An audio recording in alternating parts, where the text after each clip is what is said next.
এই পিচ্ছি মার্কা কি?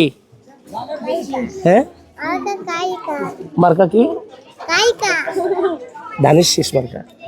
দাও নাও। লজ্জা পাচ্ছ কেন?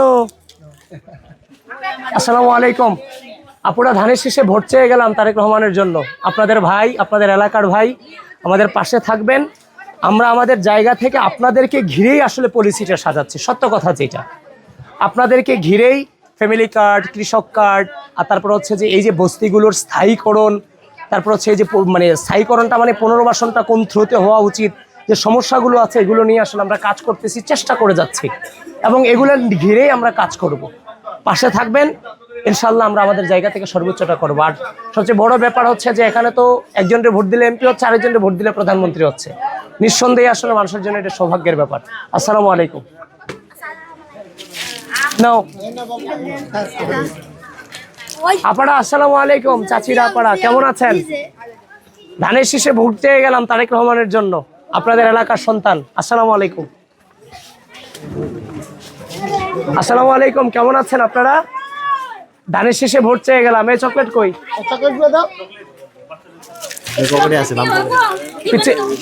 পিচ্ছিগুলোর দিয়ে বলেন কি চান আপনারা? বলেন কি চান আমাদের থেকে? আপা কেমন আছেন? কেমন আছেন? কেমন আছেন? শুনেন, কি চান বলতে হবে। আসসালামু আলাইকুম, কেমন আছেন? ঢাকা বিশ্ববিদ্যালয়ের বিপি না নির্বাচন করছিলাম। হ্যাঁ করছিলাম। ভালো আছেন? যোগ্য প্রার্থীকে ভোট দেব ইনশাআল্লাহ। নিরাপদ রাখে, সন্ত্রাস মুক্ত রাখে।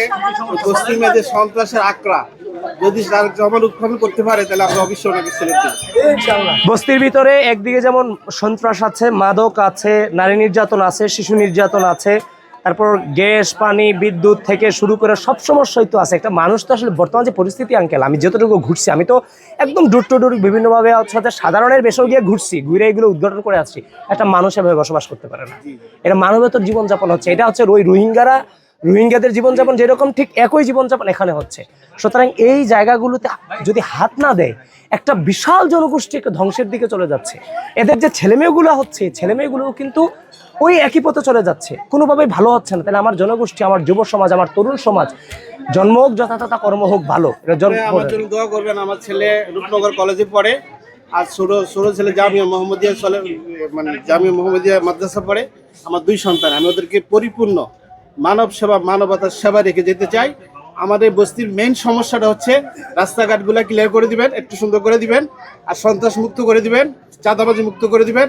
আমরা ভালো থাকবো। পানি, গ্যাসটা একটু যদি ব্যবস্থা সুন্দর করে দেয় ইনশাআল্লাহ, আমাদের দরকারে 10 আর যদি আমাদেরকে এখান থেকে সরাই দিতে হয় তাহলে পর্যায়ক্রমে আপনারা আমার সুন্দর মতো একটা ব্যবস্থা করে সরাই দিন।